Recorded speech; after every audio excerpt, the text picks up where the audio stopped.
Hi hello ವಿದ್ಯಾರ್ಥಿಗಳೇ, KCET and neat ಸ್ಟೂಡೆಂಟ್ಗೆ today ಅಪ್ಡೇಟ್ಸ್ಗೆ ಸ್ವಾಗತ. Okay, date ಬಂದುಬಿಟ್ಟು ಇವತ್ತು ಬಂದುಬಿಟ್ಟು ಸೆಪ್ಟೆಂಬರ್ 12. ಇವತ್ತೇನಿಲ್ಲ ಅದು ಎಲ್ಲನೂ ಕೂಡ ಕವರ್ ಮಾಡ್ತೀನಿ. ಒಂದು ನಿಮಗೆ ಹೇಳಕ್ಕೆ ಫಸ್ಟ್ ಆಫ್ ಆಲ್ ಏನಂತಂದರೆ, ಇದೇ ಲಾಸ್ಟ್ ರೌಂಡ್ ನಿಮಗೆ ಕೆದವ್ರು ಮೊದಲಿಗೆಲ್ಲ ಮಾತಾಡ್ತಿದ್ರು mop up round stray vacancy round ಮಾಡ್ತೀವಿ ಅಂತಂದು.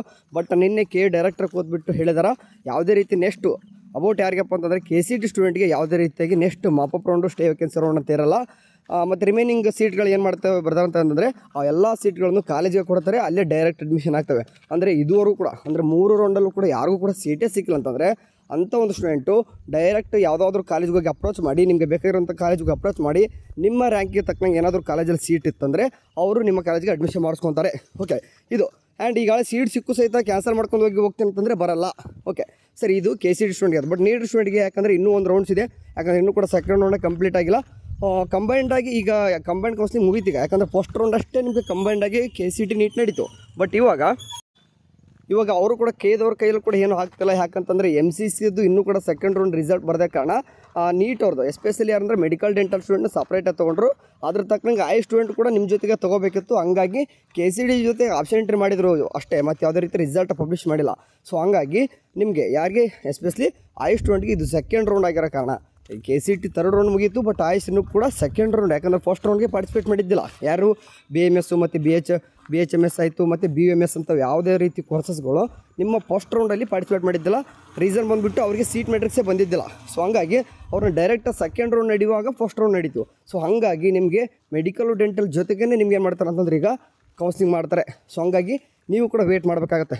ಸರಿ, ಇವತ್ತೇನೆಲ್ಲ ಅಪ್ಡೇಟ್ಸ್ ಇದೆ ನೋಡೋದಂತಂದರೆ, ನಾಳೆನೇ ಲಾಸ್ಟ್ ಡೇಟ್ ಇದೆ ಅಂತ ಹೇಳಿದೆ ನಿಮಗೆ ಯಾವುದಕ್ಕೆ ಅಡ್ಮಿಷನ್ಗೆ. ಸೊ ಹಂಗಾಗಿ ಯಾರಿಗೆಲ್ಲ ಸೀಟ್ ಸಿಕ್ಕಿದೆಯೋ, ಅಂದರೆ ಈ ಥರ್ಡ್ ರೌಂಡಲ್ಲಿ ಸೀಟ್ ಸಿಕ್ಕಿದೆಯೋ ನೀವೆಲ್ಲನೂ ಕೂಡ ಇದುವರೆಗೂ ಕೂಡ ಪೇಮೆಂಟೇ ಮಾಡಿಲ್ಲ ಕೇದಲ್ಲಿ ಅಂತಂದರೆ, ಈಗಾಗಲೇ second round two third round ಬರುವಾಗ ಚಾಯ್ಸ್ 2, 3 ಏನು ಕೊಟ್ಟಿದ್ದಿಲ್ಲ, ಸೀಟ್ ಸಿಕ್ಕಿದ್ದೆಲ್ಲ ಇವಾಗ ಸಿಕ್ಕಿದೆ ಅಂತಂದರೆ ನೀವೇನು ಮಾಡ್ತೀರಾ, ಪೇಮೆಂಟ್ ಎಲ್ಲ ಅಮೌಂಟ್ ಕೂಡ ಪೇ ಮಾಡಬೇಕು. ಕೆಲವೊಂದಿಷ್ಟು ಹುಡುಗರು 10 ರೂಪಾಯಿ ತೋರಿಸ್ಬೋದು, ನಿಮಗೆ 10 ರೂಪಾಯಿ ಪೇಮೆಂಟ್ ಮಾಡಿ ರಿಮೈನಿಂಗ್ ಅಮೌಂಟ್ ಕಾಲೇಜಲ್ಲಿ ಕೇಳ್ತಾರೆ ಕಟ್ಟೋರಂತೆ. ಲೈಕ್ ಎಕ್ಸಾಂಪಲ್ ಹೇಳೋದಂತಂದರೆ ನಿಮಗೆ allied health science, BS nursing, in case engineering ಆಗಿದ್ದರೂ ಸಹಿತ, ಯಾರಿಗೆ ಇಂಜಿನಿಯರಿಂಗ್ ಆಗಿದ್ರು ಸಹಿತ ನಿಮಗೆ SC ಸ್ಟೂಡೆಂಟ್ಗೆ 10 ರೂಪಾಯಿ ತೋರಿಸ್ತಾರೆ ನಿಮಗೆ.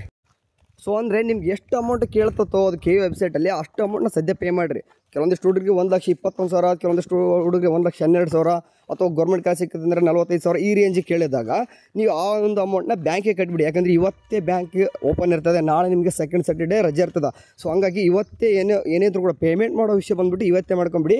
ಯಾಕಂದರೆ ನಾಳೆ ನಿಮಗೆ ಬ್ಯಾಂಕ್ ರಜೆ ಇರ್ತದೆ, ನಿಮಗೆ ಪೇಮೆಂಟ್ ಮಾಡಲಿಕ್ಕಾಗಲ್ಲ. ಆನ್ಲೈನ್ ಮಾಡ್ಲಿಕ್ಕೆ ಹೋತಂದರೆ 1,12,000, 21,000 ಜಾಸ್ತಿ ಅಮೌಂಟು. ಇನ್ ಕೇಸ್ ಫೇಲ್ ಆಯ್ತು ಅಂದರೆ ವಾಪಸ್ ಅಮೌಂಟ್ ಕೂಡ ಕೇದವರು ರೆಸ್ಪಾನ್ಸಿಬಲ್ ಆಗಿರಲ್ಲ. ಸೊ ಹಂಗಾಗಿ ಇವತ್ತೇ 4 ಗಂಟೆ ಒಳಗಡೆ ಬ್ಯಾಂಕ್ ಓಪನ್ ಇರ್ತವೆ, ಆರಾಮ್ಸೆ ಹೋಗ್ಬಿಟ್ಟು ಪೇಮೆಂಟ್ ಮಾಡಿ ನಾಳೆ ಬೇಕಾದರೆ ಅಡ್ಮಿಷನ್ ಮಾಡ್ತಾರಂತೆ. ಯಾರಿಗೆ ಇದುವರೆಗೂ ಕೂಡ ಸೀಟೇ ಸಿಕ್ಕಿಲ್ಲ, ಇವಾಗ ಸಿಕ್ಕವ್ರಿಗೆ ಇಲ್ಲ. ನಾ ಸೆಕೆಂಡ್ ರೌಂಡ್ ಸೀಟ್ ಸಿಕ್ಕಿತ್ತು, ಚಾಯ್ಸ್ 2 ಕೊಟ್ಕೊಂಡು ಬಂದಿದ್ದೆ, ಚಾಯ್ಸ್ 3 ಕೊಟ್ಕೊಂಡು ಕಾಸ್ಟ್ ಡಿಪಾಸಿಟ್ ಕಟ್ಟಿ ಬಂದಿದ್ದೆ ಅಂತಂದರೆ ನೀವು ರಿಮೈನಿಂಗ್ ಅಮೌಂಟ್ ಕೇದವ್ರು ತೋರಿಸ್ತಾರೆ. ಲೈಕ್ ಎಕ್ಸಾಂಪಲ್, ಈಗ ಸರ್ತಿ ಯಾವುದೋ ಒಂದು ಗೌರ್ಮೆಂಟ್ ಕಾಲೇಜ್ ಸಿಕ್ಕಿತ್ತಪ್ಪ, 45,000 ಸಿಕ್ಕಿತ್ತು. ಬಟ್ ಇವಾಗ ಪ್ರೈವೇಟ್ ಕಾಲೇಜಲ್ಲಿ 12 ಅಥವಾ 8 ಇದ್ದರೂ ಸಹಿತ ಆಟೋನಮಸ್ ಕಾಲೇಜು ಈ ರೀತಿ ಬೇರೆ ಬೇರೆ ಸಿಕ್ಕಿರ್ತವೆ. ಆವಾಗ ನಿಮ್ಗೆ ಫೀಸ್ ಜಾಸ್ತಿ ಇರ್ತದೆ ಆಟೋಮೆಟಿಕ್ಕು. ಆ ಸೆಕೆಂಡ್ ರೌಂಡ್ಗೆ ನೀವು ಚಾಯ್ಸ್ 2 ಕಟ್ಟಿ ಅಮೌಂಟ್ ಕಟ್ಟಿರ್ತಕ್ಕಂಥದ್ದು ಇವಾಗ ಏನು ಮಾಡ್ತಾರೆ, ಅಂದರೆ ಹೊಂದಾಣಿಕೆ ಮಾಡ್ಕೊಂಡು ಇನ್ನೂ ರಿಮೈನಿಂಗ್ ಅಮೌಂಟ್ ಅಷ್ಟೇ ತೋರಿಸುತ್ತೆ. ಅಷ್ಟು ಅಮೌಂಟ್ ಕಟ್ಟಿಬಿಟ್ರೆ ಸಾಕು, ನಿಮಗೆ ಕಂಪ್ರಮೈಸ್ ಸ್ಲಿಪ್ ಅಂದ್ಬಿಡ್ತದೆ. ಇನ್ನೊಂಥರ ಹುಡುಗಿರ್ತಾರೆ, ಲೈಕ್ ಸರ್ತಿ ಏನಿರ್ತಂದರೆ ಪ್ರೈವೇಟ್ ಕಾಲೇಜ್ ಸಿಕ್ಕಿರ್ತದೆ, ಅದು 1,21,000 ಅಮೌಂಟ್ ಪೇ ಮಾಡಿರ್ತಾರೆ. ಬಟ್ ಇವಾಗ ಗೌರ್ಮೆಂಟ್ ಕಾಲೇಜ್ ಸಿಕ್ಕಿರ್ತದೆ, ಈಗ ಅಂದರೆ 45,000 ಫೀಸ್ ಯಾವುದೋ ಸಿಕ್ಕಿರ್ತದೆ, ಅಂದರೆ ಫೀಸ್ ಕಡಿಮೆ ಆಯ್ತು. ಇವಾಗ ಏನು ಮಾಡೋಕ್ಕೆ ಬರ್ತಾರೆ, ಅವ್ರು ನಮ್ಗೆ ದುಡ್ಡು ಯಾವಾಗ ಕೊಡ್ತಾರೆ ಅಂತ ಕೇಳ್ಬೋದು ನೀವು. ನಿಮಗೆ ಡೈರೆಕ್ಟಾಗಿ ಏನಾಗ್ತದೆ, ಕಂಪ್ರಮೈಸ್ ಸ್ಲಿಪ್ ಮಾಡಿಬಿಡ್ತದೆ, ನಿಮ್ಗೆ ಯಾವುದೇ ರೀತಿ ಪೇ ಮಾಡೋ ಅವಶ್ಯಕತೆ ಇಲ್ಲ. ಓಕೆ, ರಿಮೈನಿಂಗ್ ಅಮೌಂಟು ವಾಪಸ್ ರೀಫಂಡ್ ಮಾಡ್ತಾರೆ, ಅದಕ್ಕೆ ಪ್ರೊಸೆಸ್ ಇದೆ. ಅದು ನೆಕ್ಸ್ಟ್ ನಿಮಗೆ ಮುಂದಿನ ದಿನಗಳಲ್ಲಿ ಹೇಳ್ತೀನಿ. ಓಕೆ, ಇದು ಯಾರಿಗೆ ಆಯ್ತು, ಈಗ 2 ರೀತಿ ವರ್ಗದ ಸ್ಟೂಡೆಂಟ್ ಆಯಿತು. ಈಗ ರಿಮೈನಿಂಗ್ ಬಂದುಬಿಟ್ಟು ಮೇನಾಗಿ ಯಾರಿಗೆ, ಈಗ BS ನರ್ಸಿಂಗ್ ಹುಡುಗರಿಗೆ ಎಲ್ಲ ರೀತಿಯ ಸ್ಟೂಡೆಂಟ್ಗೆ ನೋಡಪ್ಪ, ನಿಮಗೆ 3 ಥರ ಫೀಸ್ ಸ್ಟ್ರಕ್ಚರ್ ನಾನು ನಾಳೆ ಹೇಳಿದ್ದೆ. ಒಂದು ಗೌರ್ಮೆಂಟ್ ಕಾಲೇಜ್ ಸ್ಟೂಡೆಂಟ್ಗೆ 10 ರೂಪಾಯಿ ಪೇಮೆಂಟ್ ಮಾಡಿ ರಿಮೈನಿಂಗ್ ಅಮೌಂಟು ಕಾಲೇಜ್ಗೆ ಹೋದ್ಮೇಲೆ ಎಲ್ಲನೂ ಕೂಡ ಕೇಳ್ತಾರೆ. ಮ್ಯಾಕ್ಸಿಮಮ್ 20,000, ನಾನು ಹೇಳ್ತೀನಿ ಮ್ಯಾಕ್ಸಿಮಮ್ 20,000, ಅದಕ್ಕಿಂತ ಮೇಲೆ ಎಲ್ಲೂ ಕೂಡ ತೊಗೊಳ್ಳಲ್ಲ. ಇದು ಒಂದು. ಇನ್ನೊಂದು ಪ್ರೈವೇಟ್ ಕಾಲೇಜಲ್ಲಿ ಗೌರ್ಮೆಂಟ್ ಸೀಟು, ಪ್ರೈವೇಟ್ ಕಾಲೇಜಲ್ಲಿ ಪ್ರೈವೇಟ್ ಸೀಟ್ ಅಂತ. ಓಕೆ, ಪ್ರೈವೇಟ್ ಕಾಲೇಜಲ್ಲಿ ಗೌರ್ಮೆಂಟ್ ಸೀಟ್ ಸಿಕ್ಕರೆ ಏನು ಮಾಡ್ತೀರಾ ಅಂದ್ರೆ, ಪ್ರೈವೇಟ್ ಕಾಲೇಜಲ್ಲಿ ಗೌರ್ಮೆಂಟ್ ಸೀಟ್ ಸಿಕ್ಕರೆ ನಿಮಗೆ ಒಂದು 50,000 ಕೂಡ ಇಟ್ಕೊಂಡು ಹೋಗಿರಿ.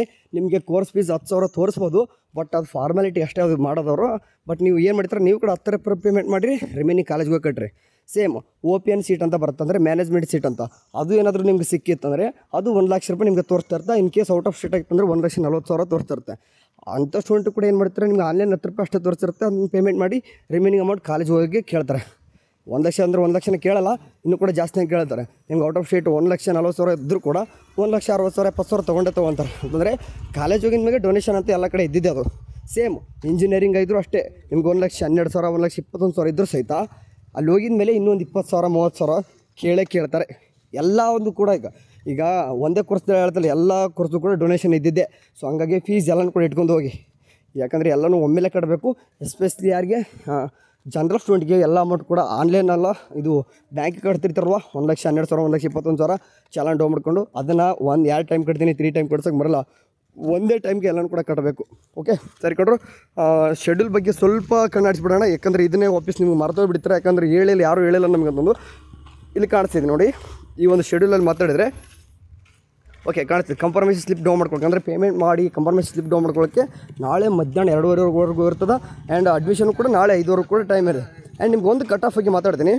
ಓಕೆ, ಇಲ್ಲಿ ಕಟ್ ಆಫ್ ನಿಮ್ಗೆ ಏನು ತೋರಿಸ್ತಿದೆ ನೋಡಿ. ಇದು ಕಟ್ ಆಫ್ ಯಾಕೆ ಮಾತಾಡ್ತೀನಿ ಅಂತಂದರೆ, ನಿಮಗೆ ಪೇಷನ್ಸ್ ಅನ್ನೋದು ಎಷ್ಟು ಇಂಪಾರ್ಟೆಂಟ್ ಆಯಿತು ಈ ಒಂದು ಈ ಒಂದು ಕೌನ್ಸಿಲಿಂಗಲ್ಲಿ ಅಂತಂದರೆ, ಜನರಲ್ ಮೆರಿಟು ನಾನು ಕಂಪ್ಯೂಟರ್ ಸೈನ್ಸ್ ಅಷ್ಟೇ ತೊಗೊಂಡಿದ್ದೀನಿ, ಎಲ್ಲ ಒಂದು ಕೋರ್ಸ್ ಬ್ರಾಂಚ್ ತೊಗೊಂಡಿಲ್ಲ.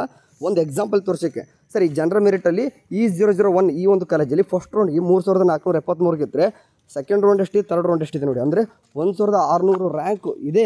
ಅಂದರೆ first round two third round ಬರುವಾಗ ಡಿಫ್ರೆನ್ಸ್ ಆಗ್ತದೆ. ಅದನ್ನು ಬಿಟ್ಟಾಕ್ರಿ, ಯಾಕಂದರೆ ಇನ್ನೂ ಸ್ಟಾರ್ಟಿಂಗ್ ಇದು. ಸ್ವಲ್ಪ ದೂರ ಹೋಗಿ ನೋಡೋಣ ಎಷ್ಟು ವ್ಯತ್ಯಾಸ ಆಗಿದೆ ನೋಡಿ. ಲೈಕ್ ಇದು E029 ಈ ಒಂದು ಕಾಲೇಜು 66,950 ಇರತಕ್ಕಂಥ rank cut off third round ಬರುವಾಗ 2,24,000 ಇದೆ. ಅಂದರೆ ನೀವು ಯಾರೆಲ್ಲ ಕಾಯ್ಕೊಂಡು ಬಂದಿದ್ರೋ ಥರ್ಡ್ ರೌಂಡ್ವರೆಗೂ ಕೂಡ ನಿಮಗೆ ಡಿಸರ್ವ್ ಇರತಕ್ಕಂಥ ಕಾಲೇಜ್ ಸಿಕ್ಕಿರ್ತದೆ ಆಟೋಮೆಟಿಕ್ಲಿ. ಓಕೆ, ಇನ್ನೊಂದು ಕೆಳಗಡೆ ಕಾಣಿಸ್ತಿದೆ ನೋಡಿ, 8ನೇದು ಕೂಡ ಸೇಮ್ ಅದೇ ರೀತಿಯಾಗಿ. ಈಗ E032 ಈ ಒಂದು ಕಾಲೇಜು 90,186 ನಿಂತಿತ್ತು. ಸೆಕೆಂಡ್ ರೌಂಡು 1,16,000 ಇತ್ತು. ಬಟ್ ಥರ್ಡ್ ರೌಂಡಿಗೆ ನೋಡಿ ಎಷ್ಟು ವ್ಯತ್ಯಾಸ ಆಗಿದೆ, ಹೌದಲ್ವಾ?